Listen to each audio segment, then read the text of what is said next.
Brought to you by Penguin.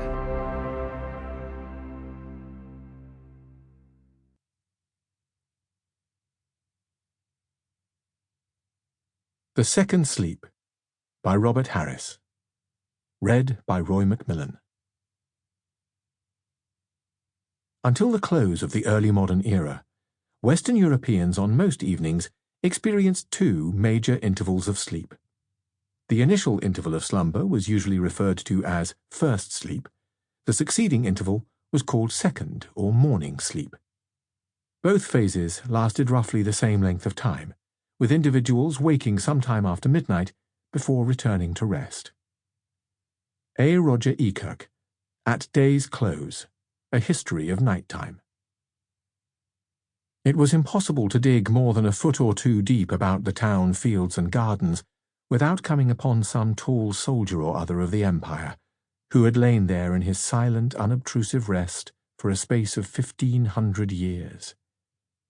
He was mostly found lying on his side in an oval scoop in the chalk, like a chicken in its shell, his knees drawn up to his chest, sometimes with the remains of his spear against his arm, a fibula or brooch of bronze on his breast or forehead, an urn at his knees, a jar at his throat, a bottle at his mouth.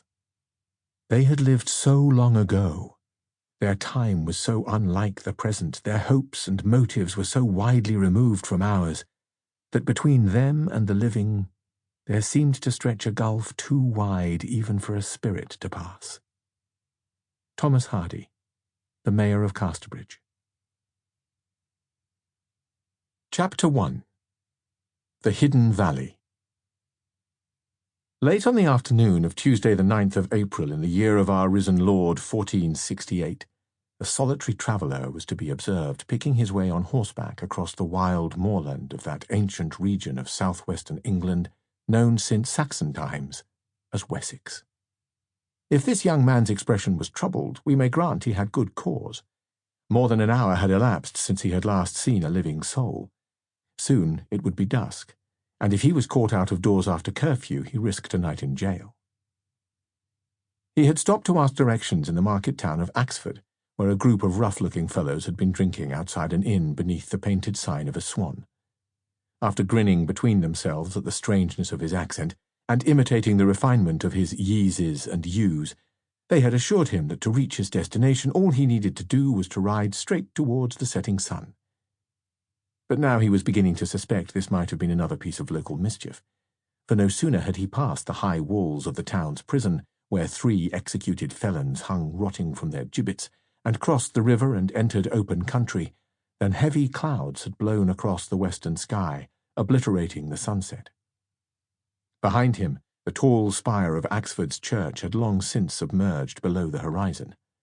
Ahead, the road twisted and dipped between unpopulated ridges of dark woodland and stretches of wild heath daubed with streaks of yellow gorse, before dwindling into the murk.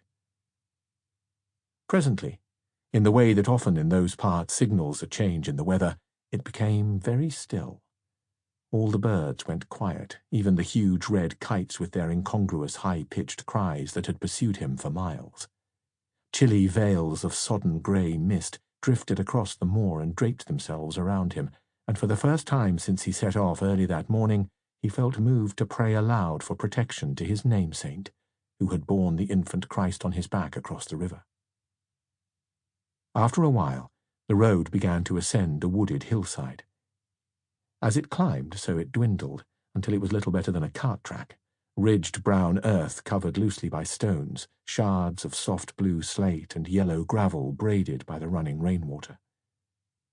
From the steep banks on either side rose the scent of wild herbs, lungwort, lemon balm, mustard garlic, while the overhanging branches drooped so low he had to duck and fend them off with his arm, dislodging further showers of fresh, cold water that drenched his head and trickled down his sleeve. Something shrieked and flashed emerald in the gloom, and his heart seemed to jump halfway up his throat, even though he realized almost at once that it was nothing more sinister than a common parakeet. He shut his eyes in relief. When he opened them again, he saw a brownish object up ahead. At first he mistook it for a fallen tree. He wiped his sleeve across. Sample complete. Ready to continue?